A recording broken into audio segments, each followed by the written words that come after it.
여러분 안녕하십니까. 이진건 TV입니다. 시사논평 이심전심 오늘 이야기 시작하겠습니다. 오늘은 문재인 대통령 한쪽 눈으로만 보고 한쪽 귀로만 듣는가 이런 주제로 말씀드릴까 합니다.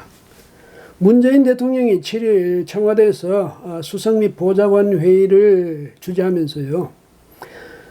다양한 의견 속에서 하나로 모아진 것은 검찰 개혁이 시급하고 절실하다는 것이다.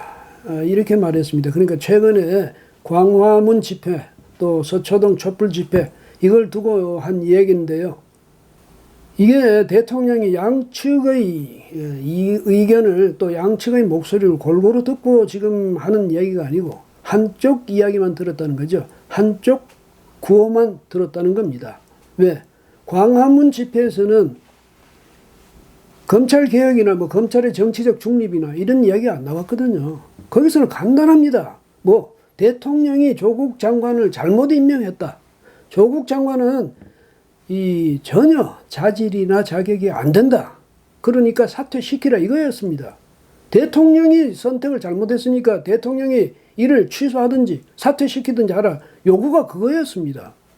거기 검찰 개혁 이거는 그 차후의 과제지요. 근데 대통령은 마치 이 모든 집회에서 다 검찰 개혁을 요구했다는 듯이 이렇게 이야기하면서 뭐라고 했냐면 정부와 국회는 국민의 이런 목소리를 아주 귀 기울여 들어라. 왜 갑자기 국회를 여기 끌어들입니까? 대통령이 선택을 잘못했다는 건데 대통령이 결정을 잘못했다는 건데 그러면 대통령이 거기에 대해서 대답해야죠. 나는 절대로 조국 장관을 포기하지 못한다. 이렇게 이야기하든지. 아니면 광화문 집회의 그 이야기를 진지하게 받아들여서 조국 장관을 사퇴시키든지 최소한 하다못해 지금 가족이 검찰 수사를 받고 있는 중이고 조국 장관 자신도 피의자가 될 개연성이 있으니까 하다못해 옆으로 비켜나 있게라도 해야죠. 근데 그런 말은 일체 없이 검찰 개혁 이야기만 했습니다. 그러면서 뭐라고 또 했냐면 검찰하고 이제 이 법무부에 대해서는 한 몸이다. 법무부와 검찰은 한 몸이다. 같이 개혁을 추진하라고 당부했습니다. 그러니까 법적으로 제도적으로 할 문제는 이제 국회에서 하겠지만은 법과 제도를 고치기 이전에라도 할 수 있는 것은 법무부와 검찰이 한 몸이니까 같이 한 몸으로서 하라 이 말인데 가만 들어보면요.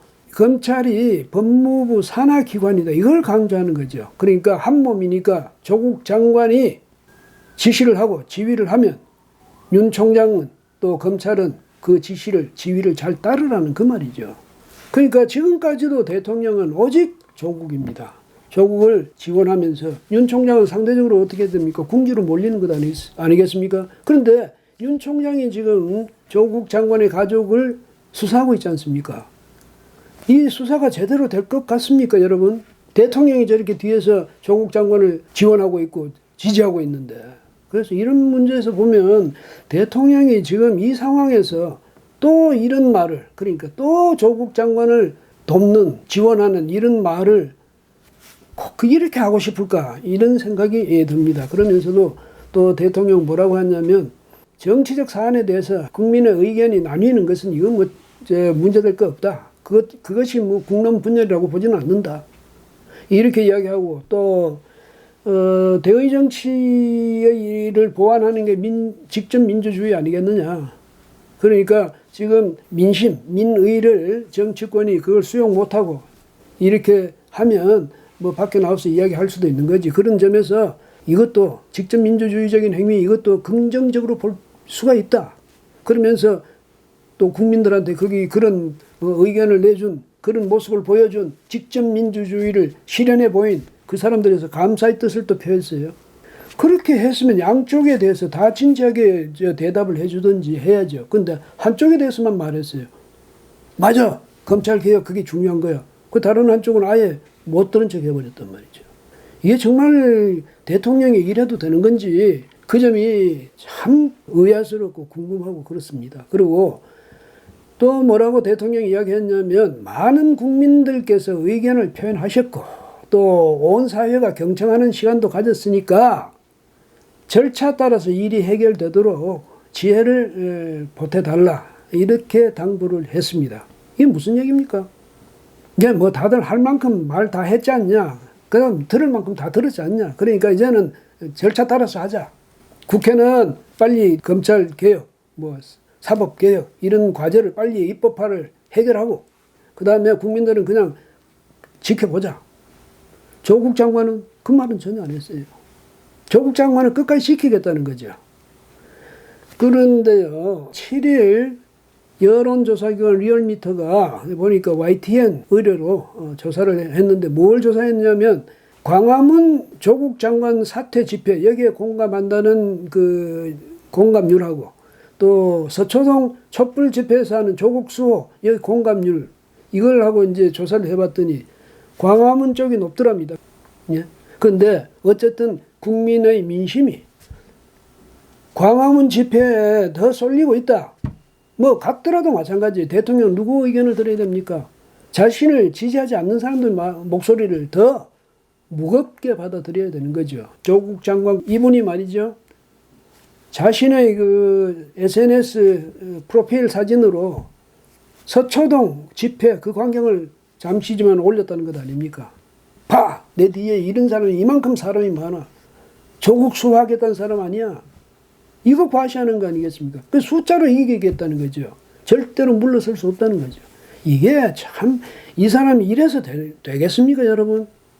국민이 이렇게 싫어하고 자신의 스스로가 문제가 있는데도 절대로 물러나지 않겠다. 왜? 내 뒤에 대통령이 있으니까. 내 뒤에 서초동 촛불 집회가 있으니까.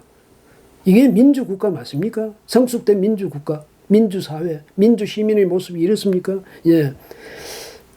천망회해, 소위 불루, 뭐 소위 불실 이런 이야기가 있습니다. 이게 노자의 도덕경에 나오는 말이죠. 뭐냐면 하늘의 그물은 아주 성그러서 뭐든지 다 빠뜨릴 것 같지만 그러나 빠뜨려서 안 될 것은 절대로 안 빠뜨린다.